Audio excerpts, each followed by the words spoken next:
Welcome to another edition of the Insider Mailbag. I'm Jared Johnson, and we have a bunch of really good questions from inside the Red Raider subscribers, so I'm going to dive right into them. The first one comes from Tech Freak, who wants to know if I'm planning to go to any away games this year, any Texas Tech football away games. I used to go to a lot more away games, and while it was fun for me, and I got to learn a lot about some of the teams they play. I remember going to Arkansas, Arizona State, of course, like TCU, several Oklahoma State, Oklahoma, Texas, all those. I went to a bunch of those games back in the day, but there's a lot of time spent traveling to and from those places. Really, 24/7 doesn't want me to travel as much unless it's like a big game or some kind of event or something like that. Not to say these aren't big games, but between that and then also the trouble on the home front domestically for me with my boy and everything, making sure he's in school and all that, it's just not worth it in terms of the time spent traveling, coming and going. So selfishly, I'd like to go to more, but I don't think I'm going to go to many. The one game that stands out that I might go to is TCU in Fort Worth because the travel time is just not that big a deal. But no, I think I'm going to mostly do, obviously all the home games. They go to a bowl game, which I'm assuming they're going to, then I will probably go to that as well. But no, I don't think I'll be going to a lot of away games this year. All right, next question comes from Texan, who says, with the roster size being capped at 105 and Scully's increased from 85 to 105 beginning next season, how will this affect high school and transfer portal mix for recruiting? Heavier on portal, he's wondering. Yeah, I don't know if they'll necessarily be heavier on the portal. Be interesting. I think what it will do is, like, I guess there won't be any more walk-ons going forward next year. I think, and Texan had a follow-up asking,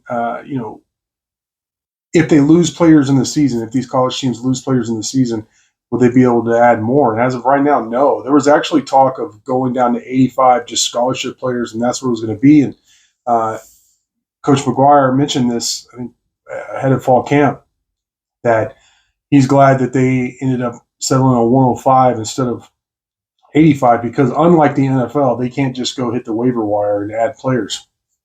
So I don't know if it's going to affect. My first thought is like, no, I don't think it's going to affect the ratio. It's going to be more of just like, it's going to continue to be, what do you need in terms of, do you need somebody who could come in and play right now, or can you wait to develop some of these guys? I think it'll just depend on the roster from program to program. Next question comes from Texan44, who says, most of Tech's offensive linemen, the transfers from last season and this season were from non-Power Four schools. Are they just very confident in evaluations to unlock a gem, or did they swing and miss on some offensive line transfer battles from Power Four schools? Yeah, they definitely evaluated in terms of, like, say, Sterling Porche and Vinny Skiri. I mean, they graded out very highly, as did Davion Carter. And what they really wanted, like, the philosophy that I've been told is, if they're looking for transfers, they want guys who've played a lot. And all three of those guys have played a lot of Division I football. It may not have been at the Power Four level, but they did play Division I football and against some Power Four schools. So, I can't say that they won all their battles, but they really like the guys they added. And at least two, now all three of those guys are going to start opening day. So, and then, don't forget about Rodriguez, the junior college guy they brought in. He had several Power Four offers that Texas Tech was able to beat out to land him. I don't think he's going to play a lot this year. I think it's the classic junior college. He needs a year to develop, but they won some recruiting battles, for these non-Power Four offensive linemen, or previously non-Power Four offensive linemen.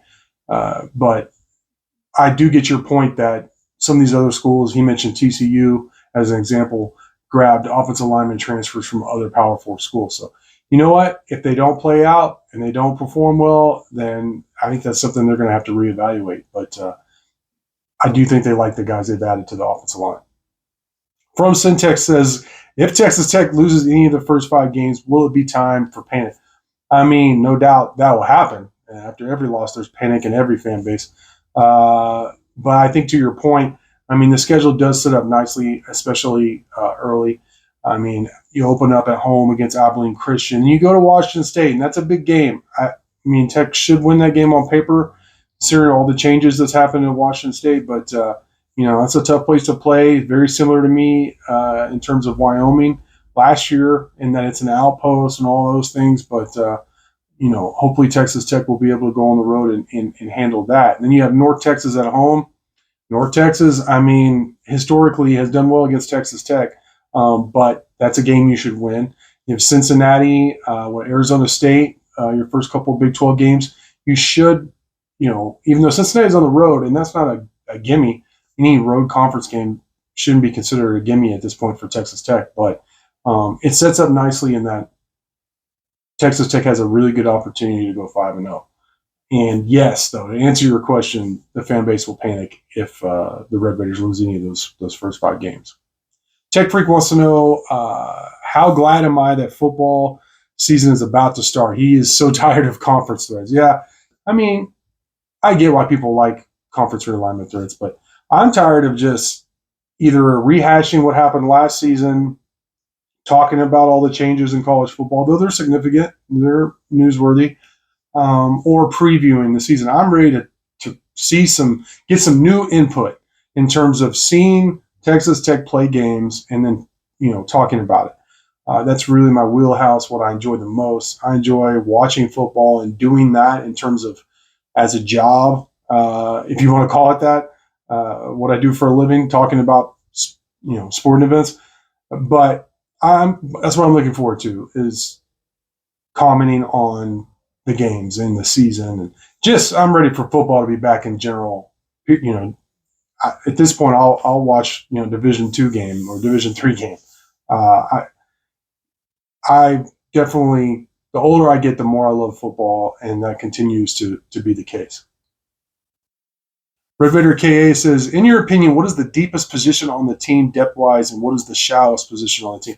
Great questions. Probably my favorite questions this week in the mailbag. The deepest position group, I would have said tight end or inside linebacker going into fall camp, but now I have to say defensive tackle. I think it's really strong.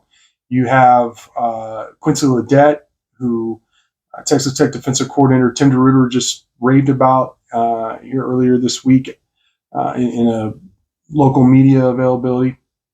But he raved about several guys. Jaden Cofield is a young defensive tackle that I keep hearing about. Braylon Rigsby's been talked about as arguably the best pass rushing defensive lineman on the team right now. Duda Banks and Marion Banks has continued to improve every year. He was a highly recruited player out of Wichita Falls Rider, and he looks good. I think he's going to have a great year. DeBraylon Carroll's a guy you brought in from Rice, who I really like. James Hansen is another defensive lineman you brought in from Utah State, I believe, who I really like and adds a lot of depth. And I'm forgetting somebody, I'm sure, but they have 6 or 7 defensive tackles that they really like, and they're going to rotate all those guys in.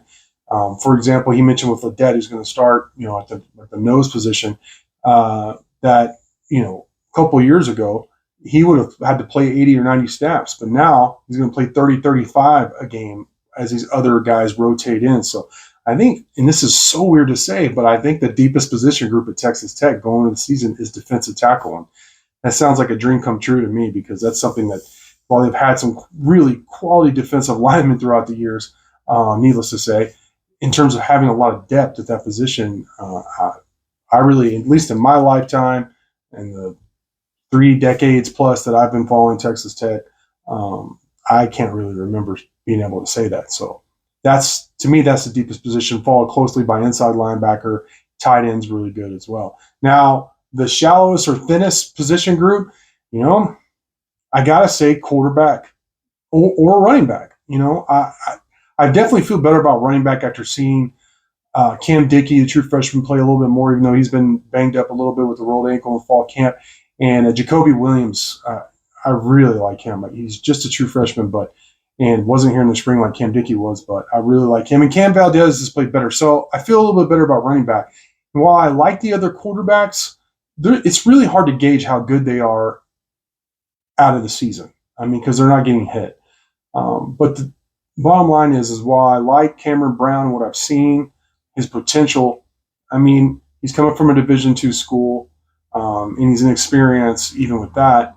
Then you have Jake Strong, who's just a redshirt freshman who struggled, and just after being thrown out, to the Wolves last year and just limited action.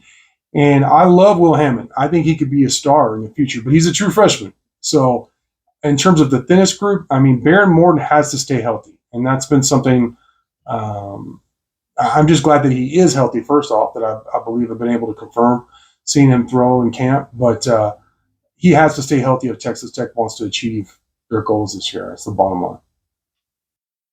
Next question comes from Syntax Red Raider, who says, is the Pumpjack going to be on the sideline this year? I could confirm from a very good source that, yes, the Pumpjack will be on the sideline for Texas Tech games this year.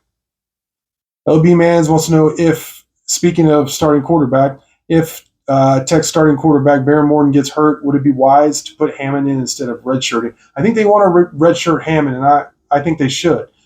They like Cameron Brown in terms of, being a 6'2", 230-pound guy who could run. He is a very athletic runner, but he's a better passer than what I was expecting, to be honest. So they want to redshirt Will Hammond. Now, he can play 4 games, so I do expect to see him in up to 4 games. But Cameron Brown is a backup quarterback. Baron Morton's your starter, and while Hammond has been better than what they were expecting before they signed him, or since they signed him, but that they don't want to lose that year with him. So, especially when you have Baron Morton there, you have a guy, Cameron Brown, you brought in to be kind of the backup guy and give you a change of pace, and he's looked better than I think they were expecting as well. So, no, I still expect Hammond to redshirt. So, well, this has been a great round of mailbag questions. Really appreciate all those questions. Appreciate you watching, but until next time.